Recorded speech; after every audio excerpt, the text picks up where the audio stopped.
Mabuhay mga kabaling cooks!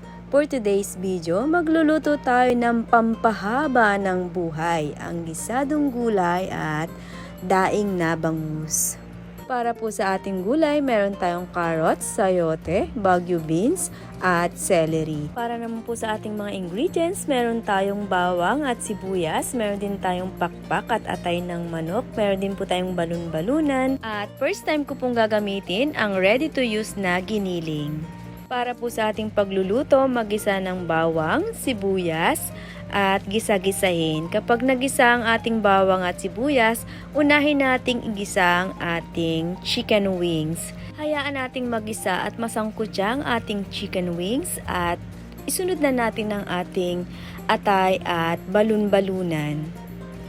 Isunod na rin nating ilagay ang ating ready to use na giniling. Timplahan natin ng asin at ng paminta.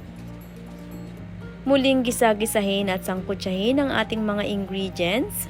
Matapos nating magisa at masangkutsa ang ating mga ingredients, pwede na nating ilagay ang ating mga gulay. Unahin natin ang sayote, carrots at ang beans. Lagyan rin natin ng konting chicken stock para sa pagpapalambot ng ating mga gulay. Takipan sa loob ng 5 minuto at matapos ang 5 minuto, timplahan natin ng oyster sauce at ng seasoning.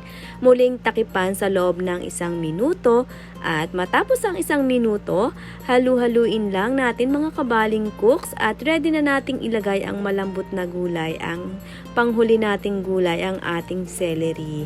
Okay, tikiman time na mga kabaling cooks, it's alright! At para naman po mas sumarap ang ating ginisang gulay, magprito po tayo ng ating ginawang daing na bangus. Thank you! See you next post!